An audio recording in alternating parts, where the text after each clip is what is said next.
As you may have heard, one of our churches in Michigan was shot up and burned down.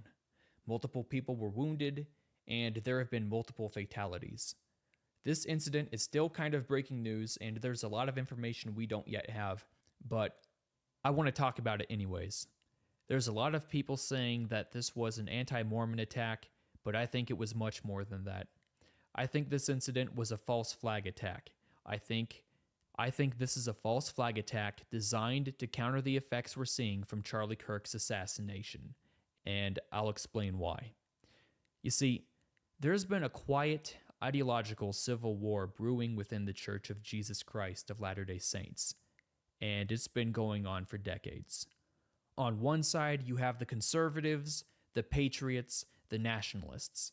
On the other side, you have the liberals, the neocons, the globalists. Traditionally speaking, Mormons have always been fiercely patriotic and right-wing, but in recent decades, the church has gotten sloppy when it comes to preaching its political doctrine. And yes, Mormonism has political doctrine. Would you like to know of the warnings of the prophets about our increasing descent down the soul-destroying road of socialism and what they have told us to do about it? Many people have forgotten this. People have forgotten our doctrine regarding the U.S. Constitution and inspired individuals like Christopher Columbus and the Founding Fathers. People have become less patriotic, less nationalist. People have forgotten certain truths about the family unit. People have forgotten that feminism is of the devil and that LGBTQism is an abomination. Furthermore, people have forgotten that no one can be a liberal and a Latter-day Saint at the same time. A liberal in the church is merely one who does not have a testimony. I could go on and on about what the Mormons have forgotten, but suffice it to say, in recent years, the Mormons were becoming a liberal people. Further evidenced by Utah's rhino governor, Cuckold Cox, as well as the feminized culture of the church and its recent adoptions of Marxist diversity training programs. But something recently happened that caused a lot of people to wake up. It was very dramatic, it was very ugly, very shocking, and it impacted the entire country. It was the assassination of Charlie Kirk. Of all the places Charlie Kirk could have been assassinated, nobody would have suspected Utah. Utah was supposed to be full of a bunch of friendly, easygoing people, moderate people. Most had no idea that their schools and universities were brainwashing their children to be so fringe and radical. Charlie Kirk's assassination caused a lot of Mormons to question what they were told about Donald Trump and the MAGA Republicans. After all the criticisms that were made against the right, by the mainstream media, by local newspapers, by church-owned institutions, and sometimes even a few local church authorities, after all the criticisms they made against MAGA, it was a real shock for everybody to see a leftist murder Charlie Kirk right in front of them. Let me tell you, it's got a lot of people scared. It's got a lot of people questioning everything they were told. You've got lots of Mormons who were either on the fence or even left-leaning, who are now joining the right.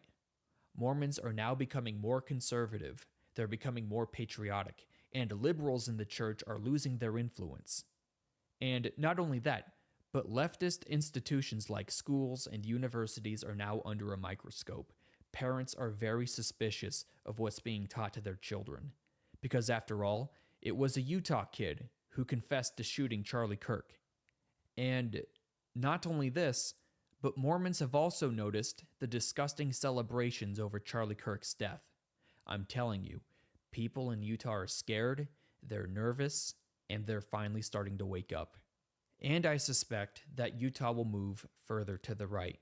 I think there's a growing chance that Utah will become more conservative than Texas and Florida combined. And I say that because Mormons are now returning to their roots. And our roots have more canonized political and patriotic doctrines than any other religion on earth. Mormonism is the ultra-conservative, ultra-Christ religion. And if the Mormons become the kind of people that they were always meant to be, then Utah would become far more conservative than Texas and Florida combined. And this obviously would be a major problem for the left.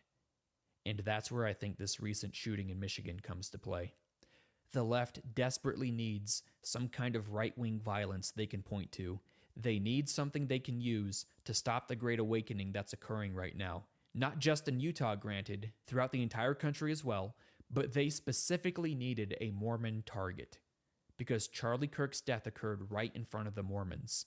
And the Mormon church, the Mormon people, they're Satan's biggest enemy on earth. He cannot afford to have Latter-day Saints become politically activated on the right, because if this were to happen, not only would we convert moderates to the right, we would also convert many on the right to the Lord's restored church, the Church of Jesus Christ of Latter-day Saints. Our membership would go through the roof. When I think of today's environment, I think there's great potential under the surface. I think there's potential for another Mormon golden age. There is a Christian revival occurring as we speak, and I think if the church got its act together, it could convert half the Republican Party and have a loyal following 100 times stronger than Donald Trump's. And there's an unspeakable amount of good that would result from this. The World Economic Forum, the Bilderbergs, the Bohemian Grove types, globalists in general, they'd have no chance. It would be over for them if we could just get our act together. And we're starting to, which is why I think this false flag was launched specifically against us Mormons. They had to have some guy dress up as a super conservative, super patriotic person and then had him shoot up our church. This allows them to point to this guy and say, look, this shows that conservatives are dangerous. This shows that nationalism is extreme. This shows that we should distance ourselves from having a patriotic culture. It's something for them to use to have the church distance itself from the right. That's what I think was really behind this shooting. Seriously, you just have to ask yourself, has a patriotic conservative ever shot up a church before? No, never. It never happens. It's always somebody on the left or someone who's clearly on mentally manipulative drugs. I mean, look at this guy. Look at his eyes. I would not be surprised at all if he were MK Ultra'd. And keep in mind that this occurred in Michigan. This is the same state where, in an effort to make the right look bad, the feds staged an attempted kidnapping of the governor, who is, of course, a Democrat. I'm telling you, the shadowy deep state has a lot of underground assets in Michigan, and the timing of this attack against our church, it's very suspicious, okay? Now, a lot of people are going to say, this is just a baseless conspiracy theory. But you know what? This is an age of conspiracy. Conspiracies exist. They're real. Huge, global, dangerous, and terrifying conspiracies exist. They exist, and the Book of Mormon declares it. If you haven't read that book, you should really get yourself a copy and start reading. The last thing I'll discuss about this incident is the church's firearms policy. What I'm about to say might get some church members really upset with me, but it needs to be said. This incident really shows how misguided church policy is when it comes to firearms. In 2019, church policy was changed so that it openly prohibited anyone, except for police officers, from carrying guns at church. Think about that. If it weren't for this policy, then there may have been a few members in Michigan who could have been concealed carrying when this psychopath began his attack. There may have been a few armed churchgoers who could have saved lives and stopped our building from being burned down. But our current policy prevented this possibility. It prevents everyone except police officers from being able to defend themselves. And I also want to point out that even prior to the change in 2019, the church's policy was still anti-gun, because even back then, it stated that carrying firearms in church was inappropriate. So for many years now, we have had people who are anti-gun, or FUDs at best, dictating church policy. You thought rainbow activists like Aaron Sherinian were the only problem? Think again. We have people in God's church denying all of us our God-given Second Amendment rights. Think about that. We are being denied our God-given right to defend ourselves. This is even worse than having people like Aaron Sherinian work in the church. Because think about it, the church hasn't allowed Aaron Sherinian to override canonized doctrine, right? Gay marriage isn't being practiced in the church. But when it comes to gun rights, somebody is overriding canonized doctrine.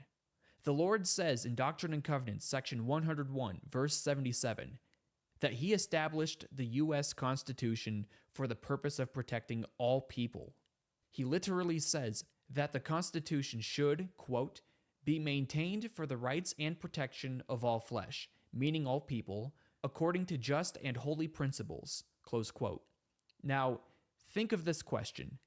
Does the church's current gun policy align with the Lord's will here?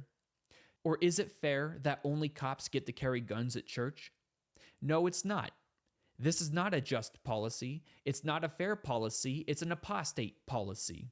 It's a policy that puts us in danger every time we go to church. And worse yet, the policy conditions people to think like sheep. It conditions people to have a police state mentality. It conditions people to think that throughout all facets of life, the police should be the only ones with guns. And so they're going to undermine their inspired constitution by voting anti-gun. You have to realize that there are the wrong kinds of extremists in the church who think that society should mirror what church policy says, even if church policy is not aligned with the scriptures. So, to reiterate these points, the church's current firearms policy not only puts us in danger, but it's an apostate policy because it overrides our canonized Second Amendment rights. Furthermore, it gives many members the impression that they should be anti-gun. Now, I don't know who specifically is responsible for this policy. I understand that the church is very large and has a massive bureaucracy that is very difficult to manage or oversee.